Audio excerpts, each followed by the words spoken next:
So, Polizzi, what do you think about commercial these days? You still a big fan of it? I'm taking you are. I hope the thing I tell people this all the time. Like, I always have these like sales calls with people, and they're like, "Property's a long-term game. Buy to the fundamentals. 10 years, 20 years, long-term game." And then at the end of the call, they're always like, "Well, so what do you think is going to happen in the next 6 months, Steve? Should I sit out of the market?" And I'm just like, we just spent an hour talking about how it's a long-term game, and now we're worried about the next 6 months. So, but in terms to answer your question, commercial fundamentals still strong. Lowest vacancy rates we've ever had. Like, we're talking sub 0.8% in most capital cities. Rents are growing more than they ever have as well. CBRE reported last quarter, most capital cities grew by 8% just in the last quarter. So we're talking 15 to 30% rental increases year on year. Unemployment, all-time low as well. So there's money there. So all those fundamentals are still strong. The only negative is interest rates, and that's going to change buyer sentiment. And you can't plan from that. You should be planning for 5 to 7% interest rates anyway, long term, even if you were buying a year or two ago at 3-4%. At a bit of a high level, I'm just going to go through what each asset type is. I know majority of you will all know what the different types are, but sort of moving forward, I want to explain what it is that I'm talking about. And I know even in different states, a unit can be described as something different. So just want to get a bit of a understanding of what I'm talking about and sort of the areas that I'm talking about them in. So existing house, typical double brick home, decent block of land, been there, built in the 70s or 80s or before then or something like that. Existing freestanding home, nothing too out of the ordinary there. And I've got a Google Maps here, and I'm sure the reasoning behind it will be good. Yeah, this is cool. I know everyone can't afford to get into Maroubra, but it's a good example of why we like houses in these types of areas. So if we jump into a little street, we can take it. Oh, it's probably not a good one. But we can take a bit of a look around and see, there's no massive skyrise buildings in here. There are some units, but most of the houses are sort of, these older, my nan actually lives here, that's why I chose this area, but these older school houses on big blocks of land. And the reason I wanted to show you the zoom out is we like these areas because we've got the ocean on one side. There's a nice beach here. It is near the airport, which, some don't prefer, but, we're in an area here that can't be built out. And I'm showing you this more for the comparison against the house and land. But there's no areas here that can be massively built out. There's no sort of vacant land where new houses come here. So we're in a supply restraint area. The only way they can go is up. And that's kind of, what I'm sort of talking about when it comes to a house versus a house and land, just for context. One point to note, Jordan, you mentioned here, not everyone can afford Maroubra.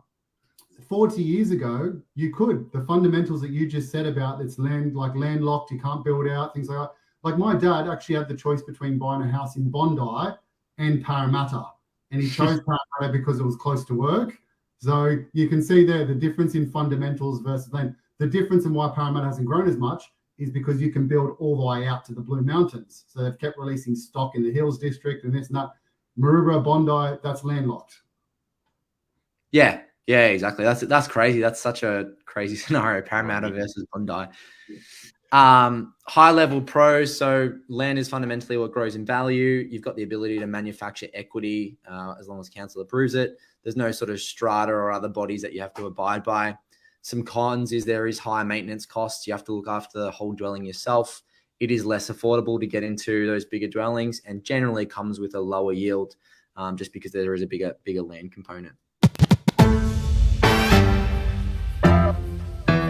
Now I'll jump into house and land, and what I'm talking about here is these sort of newer homes that are built in bigger estates, and I'll show you the estates in a second. Essentially it's just a newer home, brand new fixtures and fittings, nice little letterbox, everything's sort of brand spanking new, essentially bought off the plan or built. And why I don't necessarily like these areas is they get released in stages. So if we have a look here, we've got stage 1, stage 2, stage 3, stage 4, stage 5, all the way to stage 8. And they're highlighted in this little area. And then on the left-hand side, we've got a proposed shopping center, a little childcare, and some other sort of commercial dwellings, which Steve can tell you all about. Now, they're essentially creating a little community here for this area. But what they tend to do is, we've got stage 1 here, right? Now, this whole land hasn't been developed, but it's eventually going to all come onto the market. But what they will do is they'll restrict all the other stages. They'll only release stage 1, and they'll say, you can buy a house and land in this area for 500,000. So they sell all of the stages. They sell them all for 500,000. They all sold really quickly. And then the builder then all of a sudden goes, they sold really quickly. There was a lot of demand. There's still people inquiring. I'm now going to go out and sell them for 550,000. Nothing different. Same house, same build, same cost, everything else like that. Hopefully we're not going through the current economy where inflation's at 7.8%. But what they'll do over a number of years is just slowly release each stage, and they're controlling the supply in this area. They're controlling what gets released. They're controlling the supply and the demand.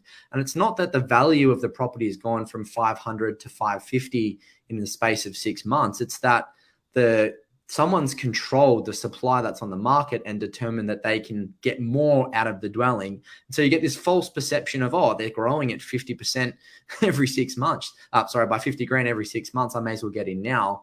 But over the longer term, really all you're going to really end up with, and this is some of the cons, is, if you walked for 5 minutes in any direction, you're essentially going to be standing out the front of your same house. And what that means is, anyone who decides to sell, say they're in a bad financial situation, they have to sell in a rush, they're happy to take less for the value of the property. Now, all of a sudden, because you've got the same house in the same area on the same block of land, your house is now going to be worth whatever they've determined they're happy to sell it for.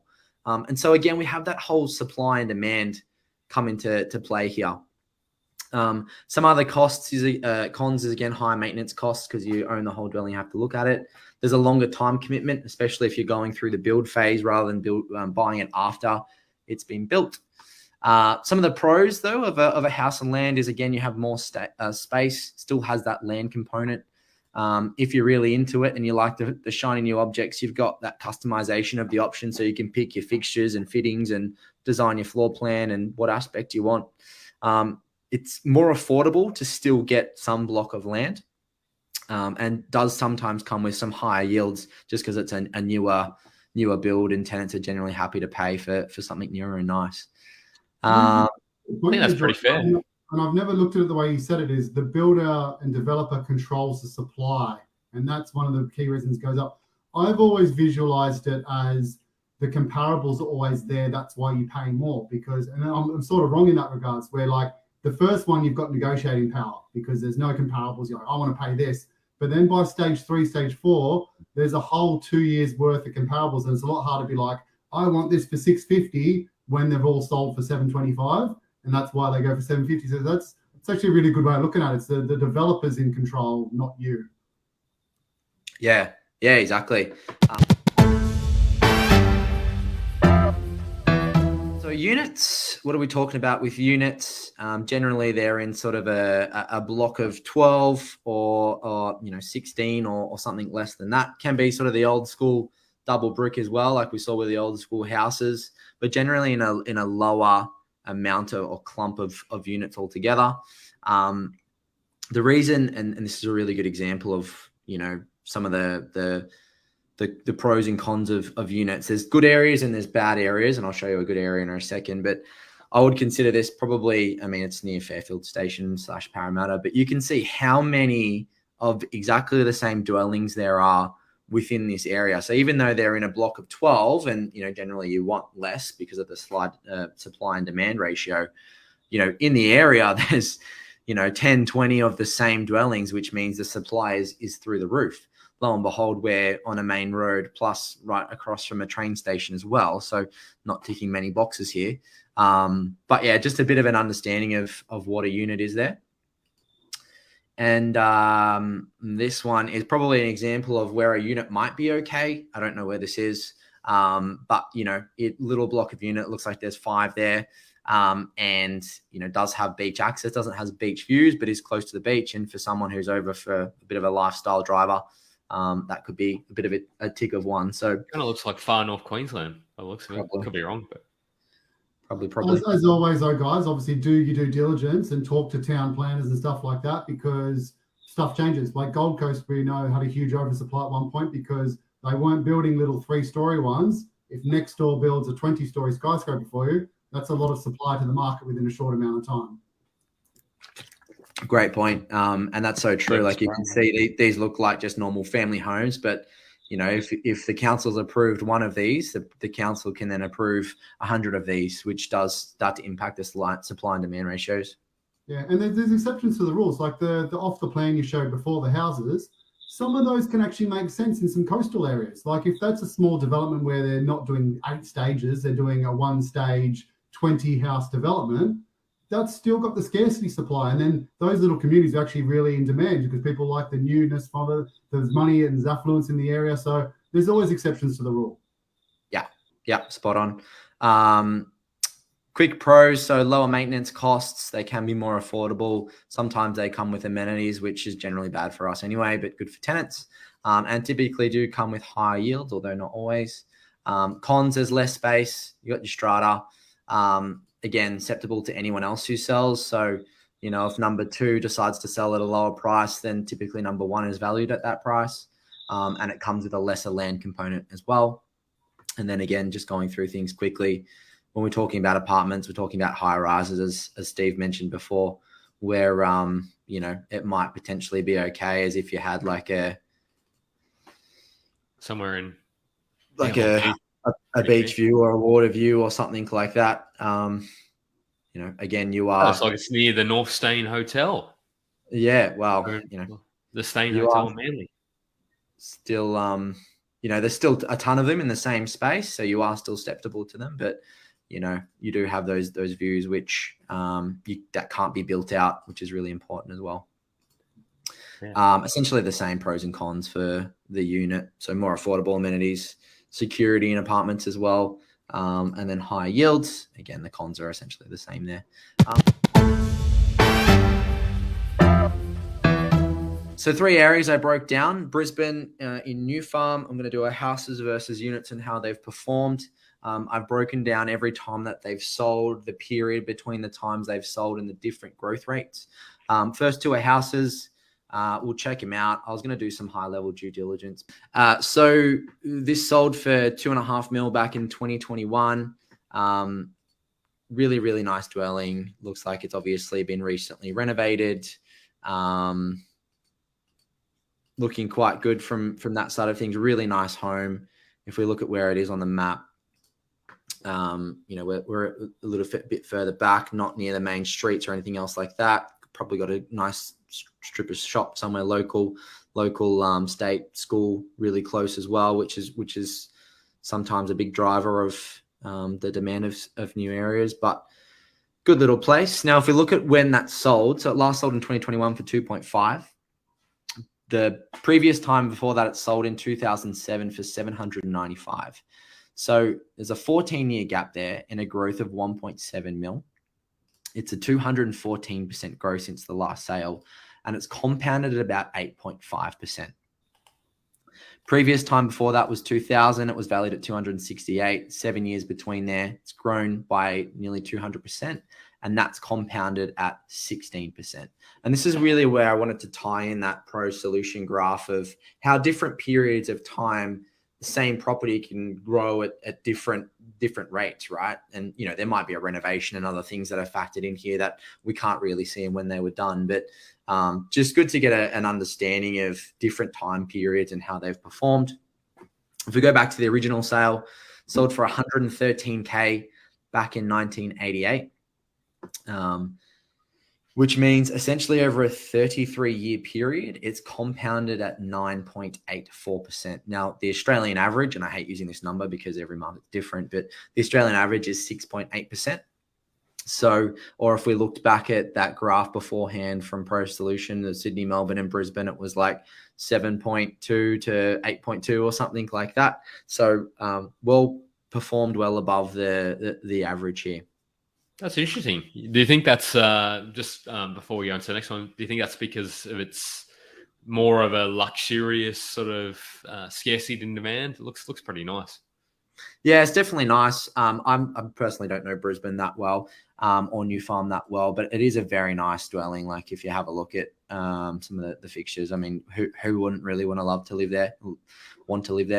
And then it's location as well, Jeff. Look at where it is compared to the city, and like Jordan mentioned before, the land supply. They're not building any more land there. And again, what Jordan mentioned about he doesn't hate using averages. You can't compare like an Ipswich and a Logan and a Moreton Bay with this property because they've got land releases. This one probably not had a land release for 30, 40 years. Yeah, I suppose the because you look at some places in sort of Kangaroo Point and there'd be sort of a lot of apartments that have gone in there. So it'd just be, as you said before, about understanding what can be done and yeah, the 60 town planners understand all that sort of stuff. Just to make sure I didn't pick like a random good performing asset, I've got a backup here as well. We'll take a quick look at this. Different type of facade, but it's only on a 491 square meter block. Again, it's quite nice though, from the outside and the inside. Nice little fireplace there. Obviously, somewhat relatively renovated recently, but really, really nice performing asset, or looking asset, I should say. We've got different growth periods, probably not worth going through all of them, but the original sales date was in 1982, and it sold for $62,000, which blows my mind. And then the recent sale was in 2020, and it sold for 2.75 mil.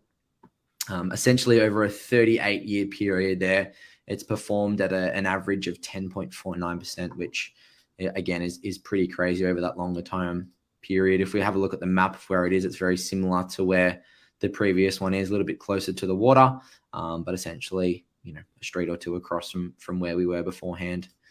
The interesting thing here is, there's never a year where it gets below 6.3% compounding growth rate, or a period of time, I should say, which just goes to show that, a good performing asset will or should always perform consistently pretty well. Now, if we stay in the same area, and we're in New Farm, but we're going to move to units, same sort of periods of time. I'll walk you through this first one. And I didn't say this before, but apologies if anyone's ever bought any of these properties. Didn't mean to pull them up or anything else like that, but they're just good to go through. This is a little 2-2. They'd consider it an apartment, but we'll have a look at the building profile in a second. Again, it's not terrible inside. It's obviously done a little bit of a renovation recently, and then they're showing all the amenities. If you have a look at the floor plan, just a typical little two better. Nice that they've got a dining room and a bit of a lounge room instead of like one little area, but 2 balconies as well, plus a car space. If we have a look at the building profile, it's 70% owner occupied, which is generally, what you want to look out for. And then there's only 7 other structures within the dwelling itself as well. So again, not too much in terms of the supply demand. Unless I jump in, have a look at the street, and there's all the same types of assets around it. If we have a look at where we are, again, a little bit closer to the water. And if we do like a street view, there are a couple of other little units around as well. So definitely a bit of supply around. It looks like there's some getting built down here as well. But if we have a look at how this has performed, the first transaction was back in 1993 for $140,000. If we try and do a comparable, that previous one in 1994 was selling for $228,000, so about $100K difference. And this asset actually sold for $177,000 in 1993. So for $30K difference, you could have got into this asset. Now, the most recent sale is in 2021, and it sold for $655,000. And over a 28-year period, that's an average growth rate of 5.67%. So same area, just different asset type. We for 30K more, which percentage-wise is probably a fair bit back then, but it's about 25 roughly percent. Yeah, 21% more. You could get into that house, and instead you'd have about a $2.5 million asset compared to a $655K asset, which is pretty crazy difference over that longer period. Again, not to just pick anything out of the random, I've got another backup here. Same sort of concept, a little bit older though, older kitchen, definitely could use an updated renovation. Same sort of building type. If we have a look at where we are a little bit closer to the main road and the shops here as well. I'm still close to the water though, even though I don't know if that's a massive thing in that area or not. And if we look at the building profile, it says one house, which is usually like one on the ground floor, but there's essentially 10 structures within the dwelling. Less owner occupier appeal as well, with 50% being owner occupiers.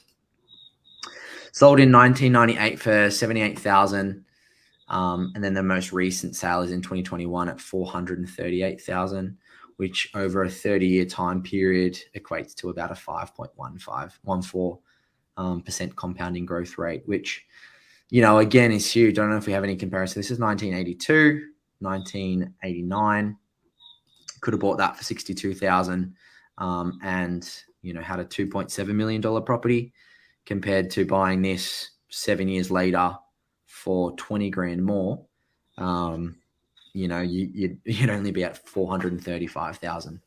Even if you look at I think it's the second from the top, which transacted in 1989, I think, or 1988 for 113,000, which is now worth what I think was that the 2 point. That's a 2.5. So 113,000 compared to what was that one? 88,000, the bottom one. 87,000. Yeah. Jeez, that's like an extra 13, and yes, that is another 10%. But geez, that's insane. Yeah, so you're talking.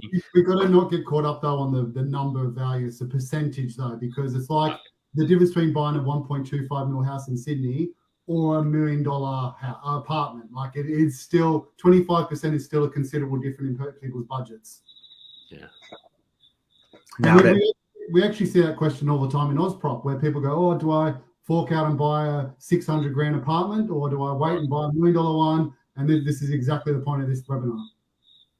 Yeah, exactly. So same area, and this is sort of why I wanted to zoom out at the start. I know we looked at it sort of a state by state basis, but you know, you can hone in on a specific area and have all the best data and show all the metrics on, you know, one specific area. But this is a very, very selective, tiny little area, and just different asset classes. And, you know, that was relatively close or similar in value back 30 years ago, and they have performed completely differently.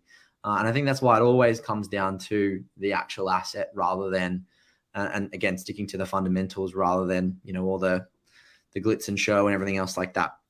So that's like you said, you can manipulate your data. Look at the 23. No, go back to the spreadsheet. 23% for that one for the last growth cycle. So like that looks all right. You go, well, yeah, that's not too bad. But then long term, it's not that strong. Exactly. You can take any of these periods of time, you know, 9 years between 1994 to 2003, you know, it increased by 110K, which is 100%. Yeah. It's doubled in value, compounding at 8.3%. Looks amazing. Same with the year after. Looks amazing. But when you take the longer term picture, it really underperforms compared to the rest. Yeah. I want to ask both of you, because I promised that I would ask this, because you've had thousands of conversations about property. I've had a few as well. But what do you think for somebody sort of starting or relatively fresh in property investing today? The top sort of three, just off the top of your head, don't think too much, but what are the three key things you would give to people? You would let people know. I'll go first. The first one is master the game of finance. It's said 1,000 times. Property it's not a game of property, it's a game of finance. I think getting the finance down packed in. Leverage is always the biggest thing in property. Just understanding that and how it works, how the banks look at it, treat it, understand it, will get you so much further ahead than where you need to go. The second thing is, I think it's probably one of the bigger takeaways from today is there's no real secret sauce. There isn't. Oh, it's a shame. Like, good investing is boring investing, and you know, really sticking to those fundamentals. Just looking at all the different properties that we've seen today, the biggest outcome is, you know, decent location, good land size, normal typical home. There's no secret sauce to it. There's no like, I hate using the term like hot spotting or anything else like that. If you're going for short-term growth, short-term uplift, renovating, flips, all that sort of stuff, that changes the story. But you know, there's no sort of secret sauce for longer term investing. Stick to the fundamentals. And then the last one, Could probably see for a couple. I probably said it a few times, but it just comes down to the individual asset. You know, we looked at the comparison, same area, same little tiny demographic area, units versus houses. You know, the units essentially performed at half, or, you know, compounded at half the rate that the houses did. So you can look at all the data and metrics and reasons why you'd want to buy in a particular area, but it just does come down to the individual asset. There you go. So I was going to say something similar to those ones, but I'll change it a little bit. So my first one is choose an asset where there's predictability. So what I mean by that is don't try to get fancy. Like we looked at the ones on the fringes. There's no predictability in that data because you don't know what the next 10 years are. Whereas at least if you're buying in a well-encompassed area, the numbers that are there, you can basically forecast. Like if the vacancy rate is XYZ and you know population is XYZ, you can forecast, okay, the vacancy rate should be tighter over time. Like they're not releasing more land and things like that. So that's my one. It's just choose something where there's nothing special about it. Like where you're like, oh, there's going to be a new airport here, or they've got the Olympics coming. We must have capital growth. There's a university coming, like all those kind of reasons. Get predictability first and then make a decision from there. The next one is just keep it simple. I find so many Oz prop investors, they're trying to screw the system so much. They're like, I'm going to get a house in Granny-Fire. I'm going to do a subdivision. I'm going to do. You can make money doing that.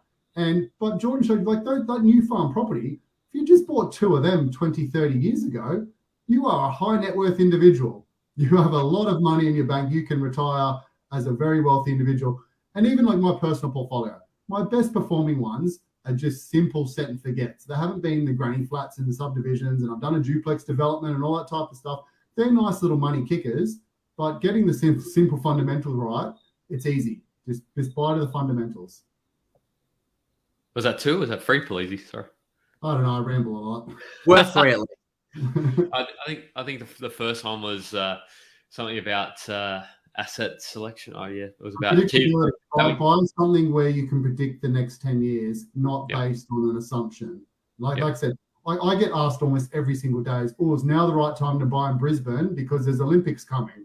And then I always just ask them, I go, cool, why is Olympics going to make your property grow? And they kind of just shrug their shoulders. They're like, I don't know, it's Olympics. People will move there for the Olympics. I don't know anyone who's planning to move to Brisbane because there's an Olympics. No.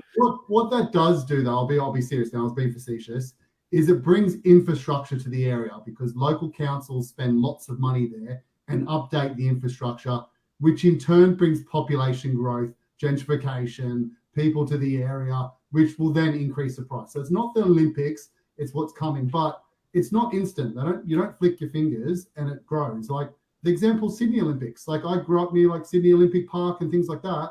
After the Olympics, that area was ghost town. There's just a park central. You walk around and there is no one there. But then what happens over 5-10 years, it fills in. The numbers become what I mentioned before, predictable, because you can look at it and go, okay, these are the numbers now. Vacancy rates are tighter. They're not building any more stock, and you can forecast the next 10 years.